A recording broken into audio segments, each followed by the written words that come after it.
And welcome back to Take Action News, everybody. It is time for social media on our program with Dr. Digipole on Twitter, Dr. Alan Rosenblatt. Alan, welcome to the program. Thanks, David. It's good to be here again. Good to have you. So let's start with Senator Chris Murphy's food stamp challenge that he put out. He mentioned it on Twitter. Tell us a little bit about that and what he was after and why it was significant in the world of social media this week. Well, let me just say this fits nicely with what Daniel was talking about with regard to Megyn Kelly and Rob Portman, and the idea that when you have firsthand knowledge of something, it's a lot harder to be biased against it. It's a lot harder to be ignorant in how you would deal with the situation. And that's exactly what's been going on this past week with Chris Murphy. The Senate and Congress in general is set to consider a vote which would drastically cut funding for the SNAP program, which is the food stamp program.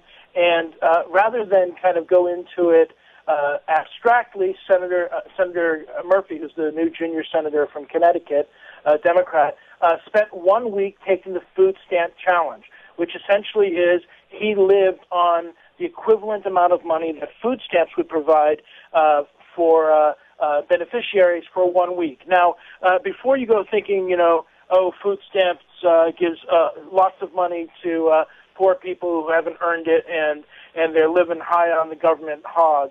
The truth of the matter is that equivalent, that comes out to $4.80 a day to eat. There was one, and what Murphy did was during the week he tweeted it. He live tweeted it. Tweeted things like how he didn't eat much today, so he can afford to have mac and cheese for dinner. And 4 days into it, he tweeted that he had lost 6 pounds already on the $4.80 a day diet. And he was only four days into a 7-day week. So that in and of itself is really interesting. I found even more interesting is that the day after he finished his week-long food stamp challenge, he then hosted a traditional political pancake breakfast. So he went from 7 days of malnutrition, spending all the money that the government would allow give to a SNAP or food stamp recipient, to having unlimited pancakes on Saturday morning. And I think what it does is it shows very clearly that the world of a member of Congress and the world of the 40 million Americans who are on food stamp have nothing to do with each other, are completely alien with each other, and that I commend Senator Murphy for having lived through a week like this, so that he would understand what it was that he was legislating when the vote comes up on the SNAP cuts. And I think that it's really, really important.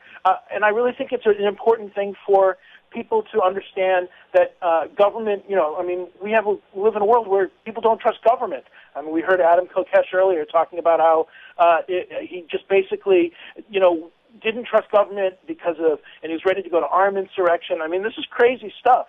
And I think one of the best ways for government to regain the trust of the people is to be more transparent and more connected with the people, so that things like Senator Murphy going through exactly what it means to live on food stamps, so that he can connect more with not just the people who can vote for him, but the 40 million people suffering from or in need of food assistance across the country. I think that will go a long way towards restoring trust in American government.